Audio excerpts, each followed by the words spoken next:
Domingo passado, eu compartilhei com você o Salmo 20. O que você lembra do Salmo 20 ou o que ficou para você?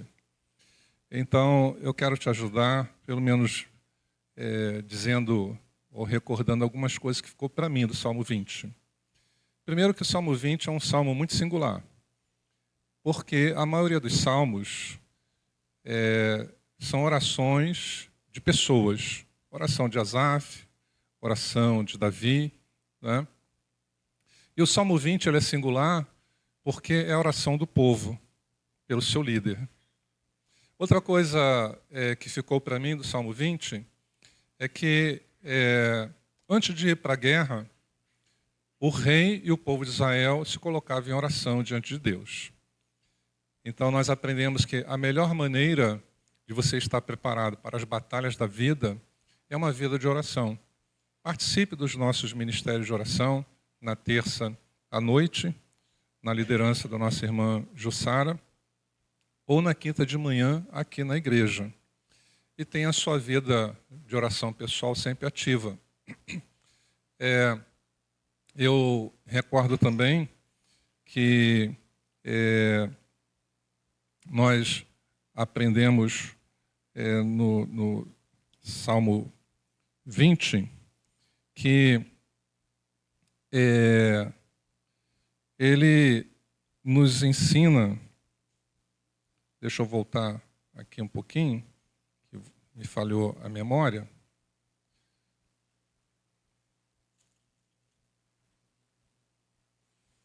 Ele nos ensina também que Deus pode nos colocar num lugar tão elevado que os dardos do inimigo não conseguem nos alcançar, né? Deus pode te proteger do inimigo de formas variadas. Ele pode colocar, por exemplo, um escudo de proteção, mas você ainda vai sentir os impactos da flecha. Mas nesse salmo, a oração de Israel pelo rei era que Deus colocasse no campo de batalha Davi num lugar tão elevado que os dardos do inimigo não iriam alcançá-lo. E uma coisa também que ficou muito marcada para mim, que eu vou guardar, é no versículo 3, quando Israel pede para Deus se lembrar de quem tinha sido Davi. E nós aprendemos que essa é uma lembrança consequente. O que é uma lembrança consequente? Israel estava dizendo o seguinte: Senhor, que o Senhor possa lembrar de quem Davi foi no passado para abençoá-lo no presente. E eu coloquei, se Deus fizesse isso com você, conosco, se para te abençoar no presente, Deus tivesse que se lembrar de como foi a sua vida com Ele em 2025 para te abençoar em 2026. E nós sabemos que, na verdade, isso é uma realidade divina. Você semeia, às vezes, num ano para colher no ano seguinte, colher depois. Você semeia numa determinada fase na vida do filho para colher depois. Mas eu fui muito abençoado em aprender isso no Salmo 20. Israel está pedindo a Deus para usar a sua memória consequente. Lembre-se do que ele já fez para abençoá-lo na batalha de hoje. Então, eu usei muito essa expressão, como é que você está fazendo o seu currículo vitae espiritual? Quando Deus quer te abençoar no presente, Ele olha no passado, como é que foi sua vida de oração, como é que foi sua vida de interesse na palavra, como é que foi sua vida de comunhão com a igreja, como é que foi sua vida de testemunho público, porque quem não quer ser abençoado no presente? Mas nós queremos ser abençoados no presente sem pagar preço nenhum. Então a Bíblia nos ensina que a realidade divina é quem semeia, colhe. E se não semeia, não colhe. Se a semente é do bornal de Deus, sementes são palavras, atitudes e ações, vai colher do bornal de Deus. Se as sementes não são do bornal de Deus, não adianta querermos colher do bornal de Deus. E hoje pela manhã, eu quero compartilhar com você também um outro salmo. Eu fui muito abençoado. Eu já dei meu testemunho aqui desse salmo ter impactado a minha vida, a minha juventude, quando eu era jovem. Não vou falar sobre isso hoje. Eu vou fazer um comentário, como eu fiz do Salmo 20, neste salmo. Mas antes de convidar você a abrir a sua Bíblia neste salmo, eu quero te dizer a pergunta que me motivou a esse salmo durante essa semana, que foi a seguinte pergunta: no pior momento da vida de Davi, quando tudo era escuro, que tipo de salmo ele escreveu? Que tipo de oração ele fez? Porque eu e você, nós vamos ter os dias mais escuros da nossa vida. E é muito importante você aprender com Davi, no salmo que nós vamos ver hoje de manhã, que posicionamento você terá, quais as interpretações espirituais que você vai fazer sobre Deus, quais serão as suas bases, quais serão as suas declarações importantes, que tipo de atitude espiritual você vai ter. Então eu convido você a abrir a sua Bíblia no Salmo 41. Este é o salmo que Davi escreveu no pior momento da vida dele. E qual foi esse pior momento? Foi quando ele foi enfrentar o gigante Golias? Não. Foi quando ele mata o gigante Golias e o rei não cumpre a promessa, não dá a Davi o que ele havia prometido ao homem que matasse Golias. Não, esse não foi o momento mais difícil na vida dele. O momento mais difícil na vida de Davi foi ter sido ungido por Samuel e não ter tomado posse da promessa pouco tempo depois, ter esperado muito tempo. O pior momento da vida de Davi foi ter sido perseguido implacavelmente, cruelmente pelo rei Saul. Também esse não foi o pior momento de Davi. O pior momento da vida de Davi foi quando ele escreveu o Salmo 41. E o pior momento da vida de Davi foi quando ele foi traído pelo seu filho e pelo seu melhor amigo. Então, você já está sabendo o contexto desse salmo. Ele vai dizer as palavras que ele disse aqui para Deus, quando ele estava sentindo essa dor profunda na alma.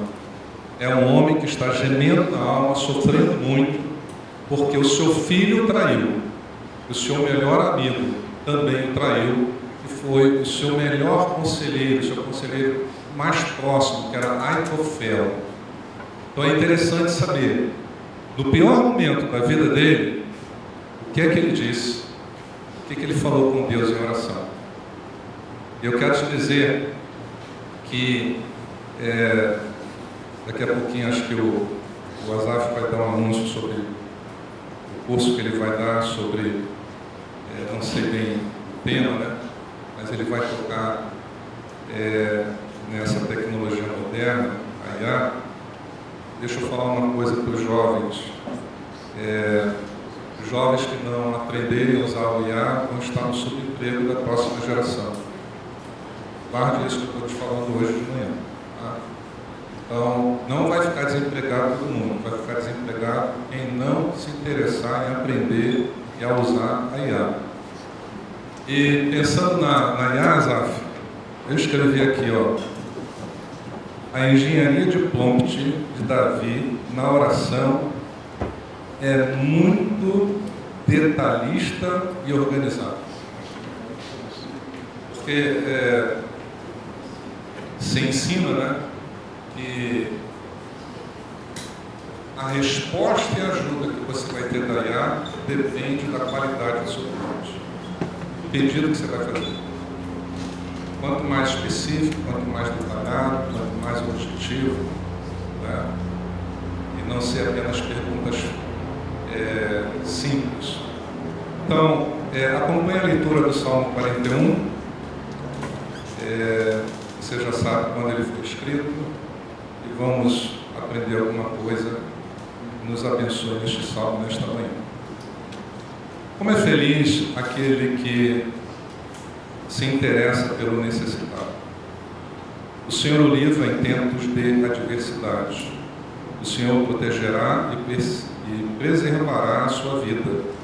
Ele o fará feliz na terra e não o entregará ao desejo dos seus inimigos. O Senhor o susterá, em seu leito de enfermidade e da doença o restaurará. Eu disse: misericórdia, Senhor, cura-me, pois pequei contra ti. Os meus inimigos dizem maldosamente a meu respeito: quando ele vai morrer? Quando vai desaparecer o seu nome? Sempre que alguém vem visitar-me, fala com falsidade, enche o coração de calúnias e depois as espalha por onde vai. Todos os que me odeiam juntam-se e cochicham contra mim, imaginando que o pior me acontecerá. Uma praga terrível o derrubou, está de cama e jamais se levantará. Até o meu melhor amigo, em quem eu confiava e que partilhava do meu pão, voltou-se contra mim. Mas tu, Senhor, tem misericórdia de mim. Levanta-me para que eu lhes retribua. Sei que me queres bem, pois o meu inimigo não triunfa sobre mim. Por causa da minha integridade, me sustens e me pões na tua presença para sempre. Louvado seja o Senhor, o Deus de Israel, de eternidade a eternidade. Amém e amém. Esse salmo, ele trata, essa oração de Davi, ele fala de 6 assuntos. Quais são eles? Generosidade, felicidade, doença, pecado, inimigos e misericórdia. 6 assuntos que fazem parte da vida de todos nós. E o que ele fala sobre generosidade? Ele fala que a pessoa que é generosa tem 4 recompensas. No versículo 1, ele fala assim: como é feliz aquele que se interessa pelo necessitado. Eu vi várias versões, a maioria coloca pobre, mas a palavra no hebraico ela é mais abrangente. Pobre você limita a uma classe de pessoas apenas. A melhor tradução, que algumas eu encontrei, é como eu falei. Eu falei não que está escrito aqui na versão que eu estava lendo, que é NVI. Aqui é pobre também. Mas eu falei necessitado. Porque o termo em hebraico abrange o pobre, o fraco e o doente. Então, a palavra necessitado fica melhor. Porque essas 3 classes de pessoas precisam que alguém seja generoso e que possa ajudá-lo. Então, Davi está dizendo o seguinte: olha, a pessoa que semeia generosidade com aquelas outras pessoas que precisam da generosidade dela, quando chegar a vez dela, Deus será generoso.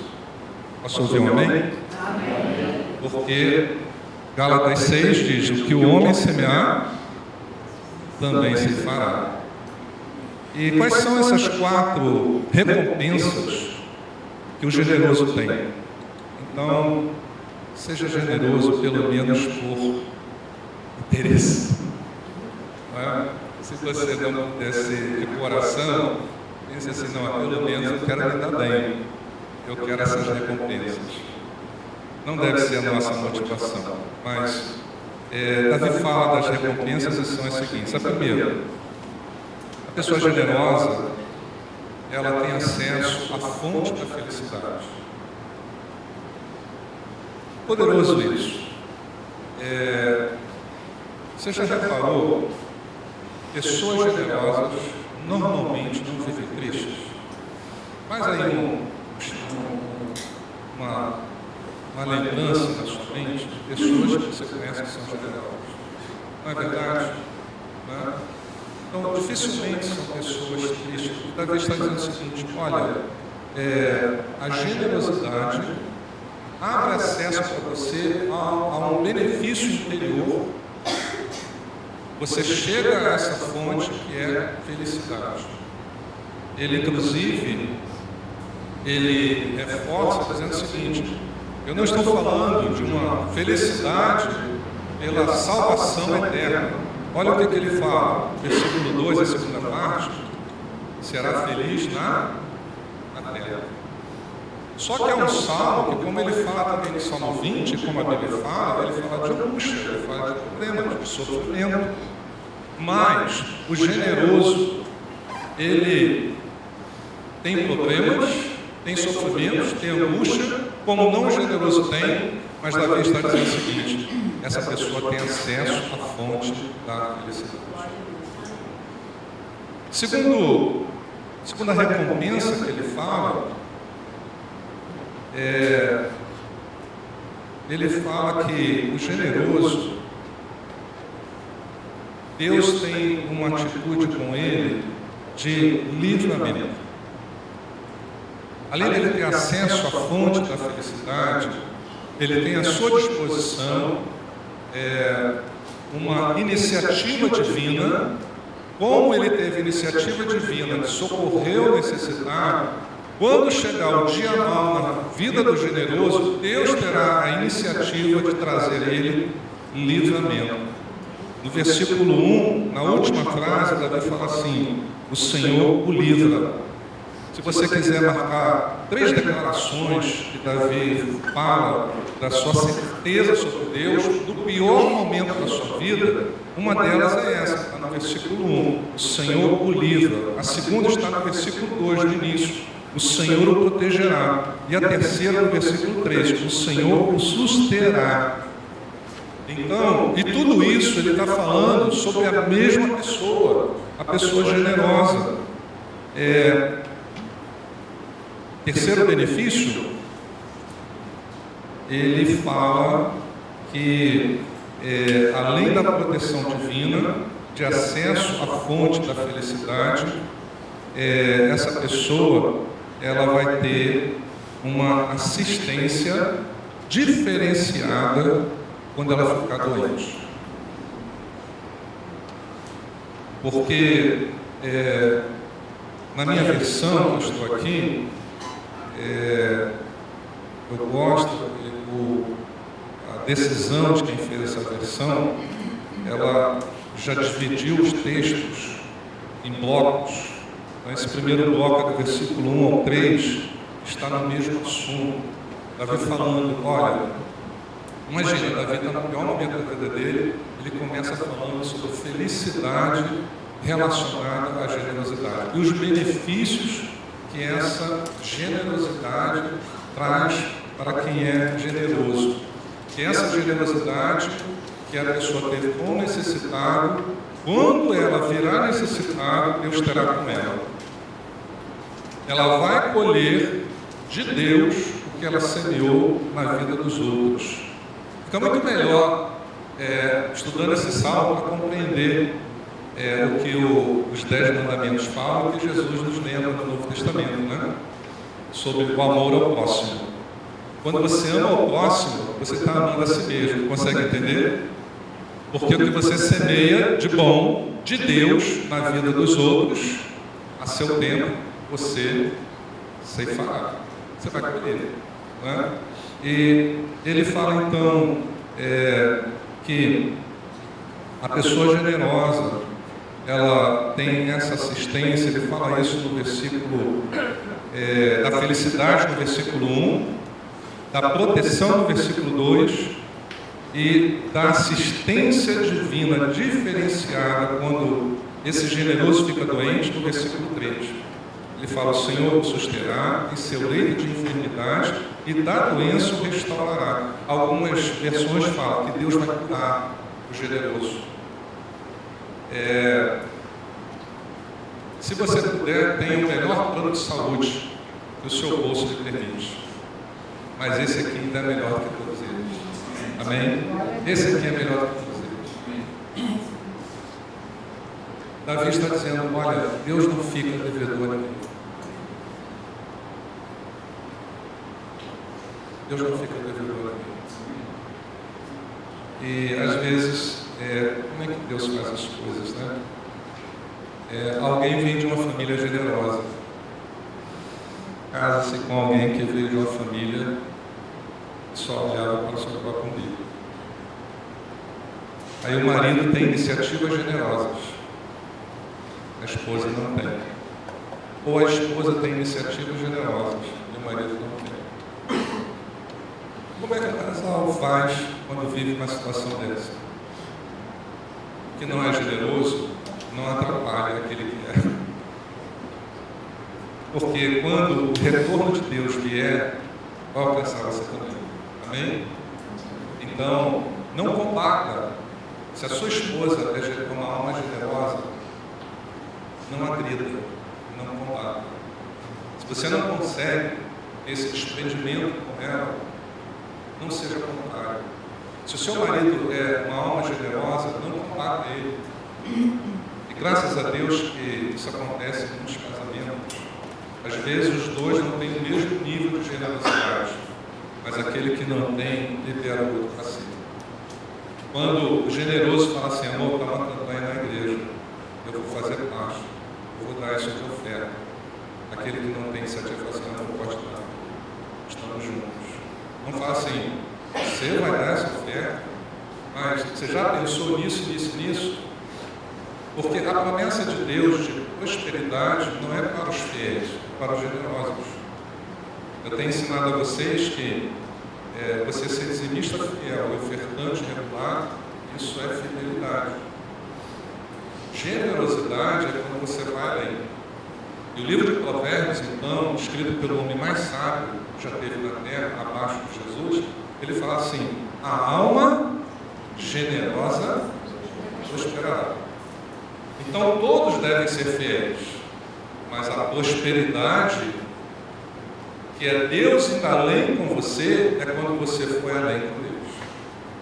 Você foi além da normalidade, né? Além da fidelidade. O segundo bloco está do versículo 4 até o versículo 9. Depois de falar das bênçãos de Deus na vida do generoso, que assim como o generoso acode, ele vai ser acudido por Deus, ele fala de 4 coisas que os inimigos deste servo de Deus generoso fazem. Ele vai falar então nesse bloco que os inimigos dizem, sentem, desejam e fazem. Então, Davi, ele fala primeiramente, versículo 5, que os inimigos, eles são maledicentes. O que é a maledicência? É falar mal a respeito do outro. Então, ele fala no versículo 5, eles falam maldosamente a meu respeito.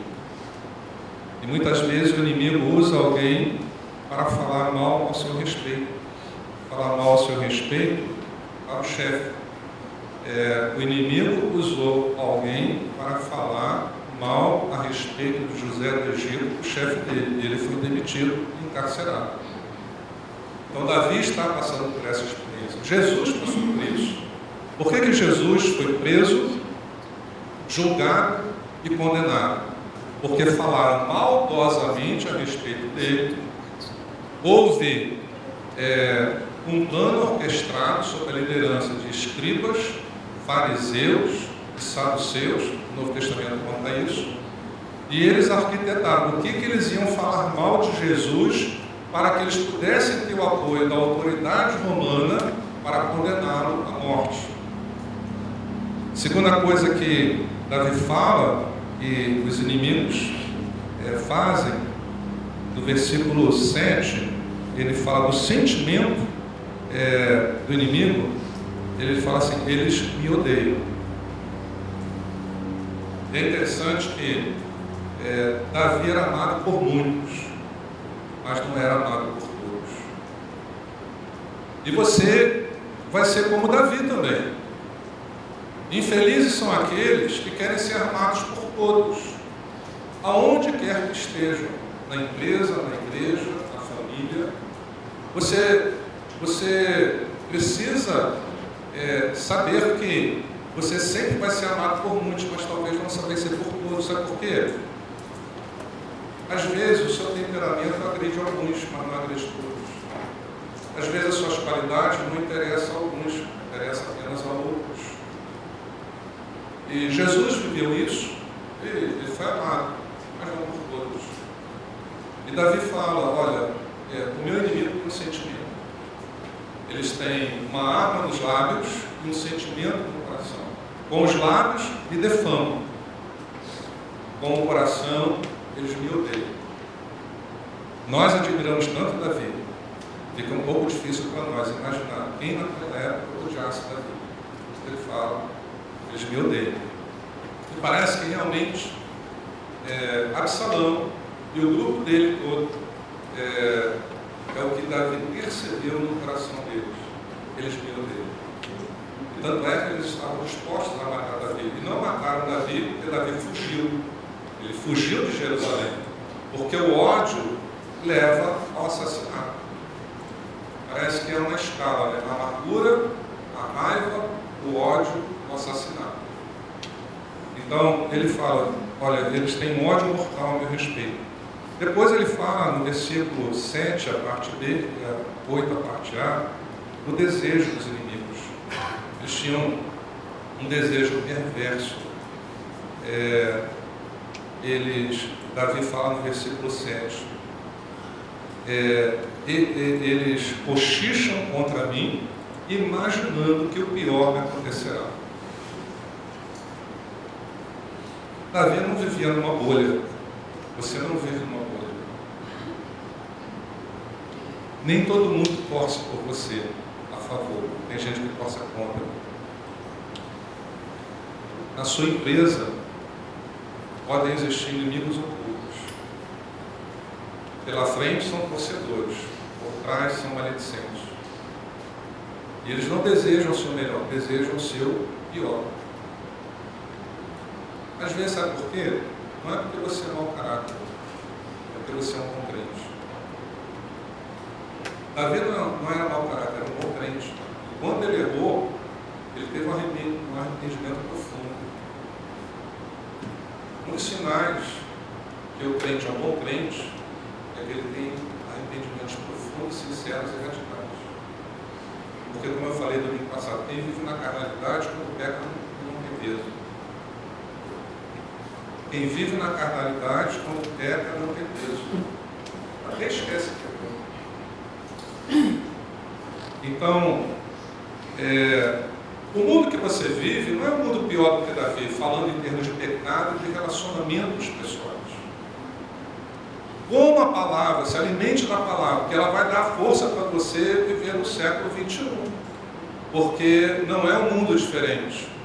O avanço é tecnológico, mas o avanço do coração não existe. É o mesmo coração pecaminoso, cheio de tendências pecaminosas. Davi ainda fala sobre o inimigo, no versículo 9. Quem é inimigo, trai e é ingrato. Só que, aqui no versículo 9, ele fala que o inimigo era amigo até ser ingrato e trair. Olha o versículo 9. Até o meu melhor amigo, ele não fala que era qualquer amigo, era o amigo mais chegado. Se acredita, ele está falando do seu grande conselheiro Aitofel. Até o meu melhor amigo, em quem eu confiava, Davi está dizendo, eu confiava que era meu amigo, comia na minha mesa, ia na minha casa, andava no meu carro, eu ajudei muitas vezes, e que partilhava do meu pão, voltou-se contra mim. Ele está sofrendo, como podemos imaginar, o sofrimento de um pai, que o filho quer matá-lo, o filho quer sua própria morte, o filho quer a herança do pai, mas para isso é capaz de matar o pai, é o que ele estava vivendo. Eu acredito que ele escreve essa oração durante a vivência da rebelião de Absalão, não é depois nem antes. Então ele está no âmago do furacão, no olho do furacão, aquela turbulência, aquela situação querendo fragmentar emocionalmente Davi, querendo fragmentar espiritualmente Davi. E ele então, ele é o nosso exemplo, que nas horas da crise, Davi corria para a oração. Na hora da crise, Davi louvava a Deus.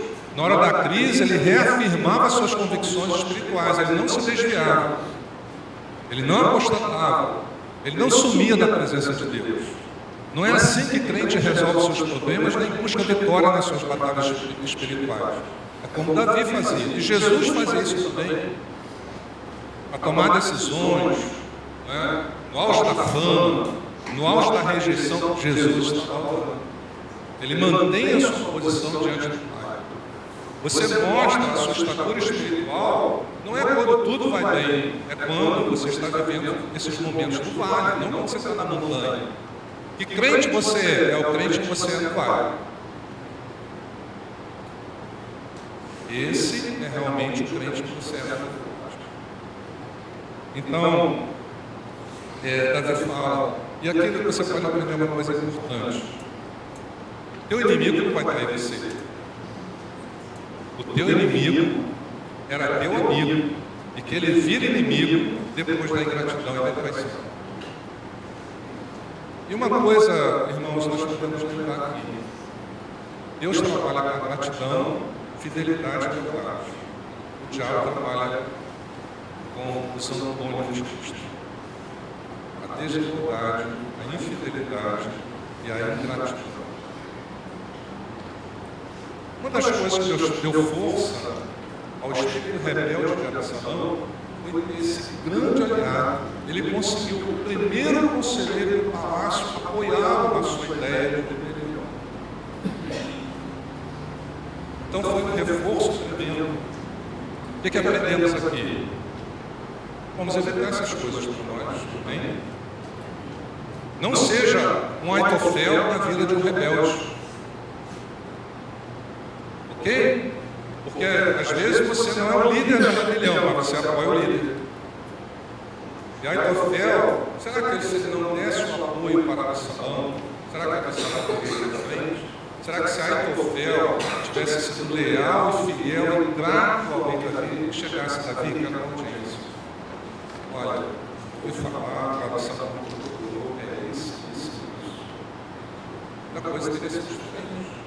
Ele teria acostumado com o melhor amigo dele, até o momento ele era o melhor amigo.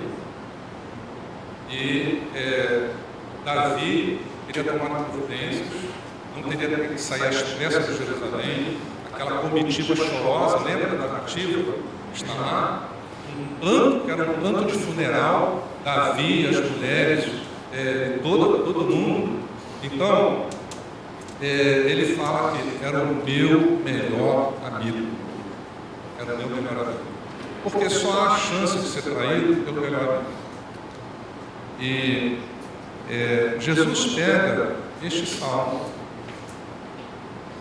e ele usa esse salmo para dizer assim: aquele que comia, sentava tão perto de mim quando eu estava reunido com os meus discípulos, ao ponto de conseguir com a sua própria mão alcançar o meu prato, esse me traiu. Nós precisamos decidir o seguinte: eu nunca vou ser Aitofel na vida de um líder. Eu nunca vou ser Judas na vida de um líder. Quem está perto vê falhas e defeitos, mas não adquire o direito de trair sem grado. A única maneira de você absorver é estando mais perto. Mas você vai ver qualidades e defeitos. Mas os defeitos não me lideram para ser um Aitofel ou Judas. Por que Judas traiu e foi ingrato com Jesus? Porque ele achou que Jesus estava errado. Havia uma certa sinceridade de Judas. Você está errado com as suas escolhas e decisões. Ele poderia ter dito o seguinte: vou embora. Ele foi além. Eu vou traí-lo e eu vou ser contra ele. Então, ele, depois de falar dessas características do inimigo, poderíamos retratar uma frase, né? Davi falando assim: o meu melhor inimigo deu as costas para mim e foi embora. Ele chega então, verso 10, 11, 12, depois dele falar sobre o generoso e sobre a ação dos inimigos, ele então apresenta a sua súplica a Deus. Mas tu, Senhor, tem misericórdia de mim, levanta-me para que eu lhe retribua. Sei que me queres bem. Eu lembrei também no Salmo 20, acho que é versículo 6 ou 7, quando Davi fala assim: agora eu sei. Davi não, o povo sabe. Agora eu sei que Deus vai levar o seu dia. Irmãos, Jó teve um agora eu sei. Você tem algum agora eu sei na sua vida? Agora eu sei que Deus é fiel. Agora eu sei que Deus é provedor. Agora eu sei que Deus cura mesmo. Não é só uma melhora. Agora eu sei que Deus dá vitória na batalha. Porque às vezes eu sou crente e eu não sei nada sobre Deus. E as convicções precisam ser formadas. Principalmente porque o dia mau pode chegar, o dia da angústia, o dia do sofrimento. Davi, uma vida de oração, ele não só ora aqui na maior crise, mas você lembra, ele teve uma vida de oração na maioria dos salmos dele. São orações que ele musicou. Eu não acompanhei até o momento um pouco, mas as poucas vezes que eu vi, fiquei tão maravilhado aquela novela que teve sobre o rei Davi, ele cantando os salmos, fizeram uma coisa linda, o arranjo musical, né? Isso é uma coisa sensacional. Eu queria achar aquelas músicas na internet, eu não achei, só ia achar e não no link. Eu quero baixar e botar no carro. Coisa simples, né? Só ele dedilhando na arte. É claro que ali é uma encenação, mas eu achei lindíssimo. Né? Esses salmos que às vezes a gente fala assim: como é que eu vou botar a música, como é que eu vou fazer isso aqui rimar? E eles conseguiram. E Davi, aqui então, ele tinha feito o relato da situação, agora ele fala das suas condições. Relate os seus problemas, a crise que você está vivendo, mas avalie suas condições. Então ele fala que Deus vai levantá-lo, que Deus quer o seu bem. É como se ele dissesse o seguinte: o inimigo quer o meu pior, como ele falou lá em cima. O inimigo, ele quer o meu mal, mas Deus quer o meu bem. O Senhor não permite que o inimigo vá triunfar sobre ele. Ele fala aqui, do versículo 11, eu marquei na minha Bíblia, eu achei, isso aqui não, tem que marcar. O meu inimigo não triunfa sobre mim. Sei que me queres bem, e o meu inimigo não triunfa sobre mim. O livro de Judas nos traz essa ideia. Deus vai nos guardar, irmãos, até nós passarmos no portal. Amém? Somos tentados, somos provados, o inimigo arma ciladas, coloca pedra para tropeçar. Ele faz o seu papel, mas em nome de Jesus seremos mais do que vencedores. Não vamos perder o céu por causa do trabalho do inimigo. Davi estava dizendo: olha, está muito ruim, está difícil. Os inimigos são implacáveis, me odeiam, não têm pena de mim, não têm nenhuma consideração, falam as piores coisas, desejam o meu mal, querem que eu morra. Ele diz aqui, versículo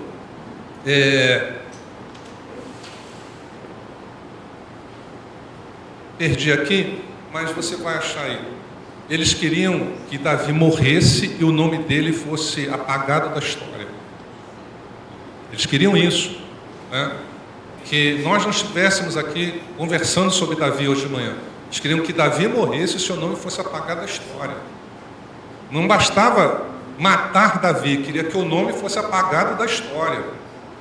Mas Davi, ele termina dizendo: eu sei como a história do justo termina.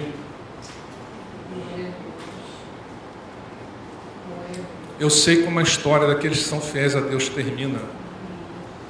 Eu sei o texto da última página desse livro. Posso ouvir um glória a Deus? O inimigo pode perturbar a vida toda e ele vai fazer isso.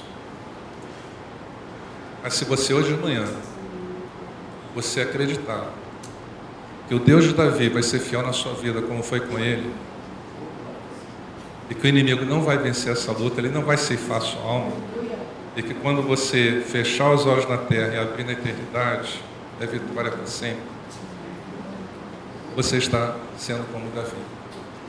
Ele, no 12, ele fala assim: tem uma razão, eu creio dessa forma. Eu tenho andado em integridade, por causa da minha integridade. Integridade é você servir a Deus com o coração inteiro.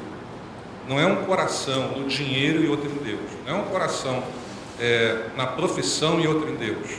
Não é um coração no seu sucesso e outro em Deus. É o seu coração inteiro para Deus. Davi tinha consciência da sua integridade. Ele fala assim: por causa da minha integridade. Olha que coisa interessante. Salmo 20, o povo ora e fala assim: Senhor, lembra da integridade dele. E aqui ele fala: por causa da minha integridade, o Senhor vai me suster e me pões na tua presença para sempre. Davi estava dizendo o seguinte: olha, nem essa situação, nem nenhuma outra vai me afastar de Deus. Eu estarei na presença do Senhor para sempre. E ele termina voltando para o louvor e a adoração. Ele diz assim: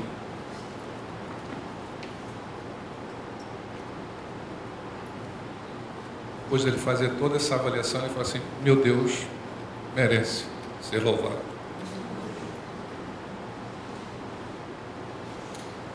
Você gostaria de entrar aqui para cada culto, e especialmente no domingo de manhã e domingo à noite, talvez vivendo o que ele estava vivendo, mas na hora do louvor, em vez de ficar calado, fala assim: o meu Deus merece ser louvado. Não tome o meu exemplo, por favor. Eu sento aqui na frente, isso é bom. Às vezes eu não canto. Mas eu não canto para poupar a voz para a pregação. Mas no meu coração eu estou louvando e adorando a Deus. É até bom o ministério de louvor saber disso, né? Você não ficar pensando assim: o pastor nem canta. Mas é uma tática. É uma tática. Porque eu corro risco, eu sei, eu me conheço, a nossa aula hoje foi sobre autoconhecimento, eu conheço o meu aparelho fonador, eu sei dos meus limites. E às vezes, se eu cantar, vai me atrapalhar a pregar. Então, eu falo: Senhor, é o louvor da minha alma, pode não ser dos meus lábios, mas é da minha alma. E Davi, ele fala: louvado seja o Senhor, o Deus de Israel, sempre.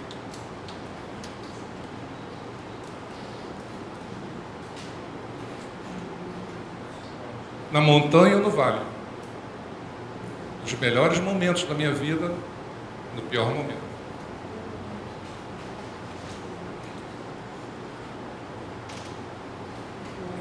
Seja louvado.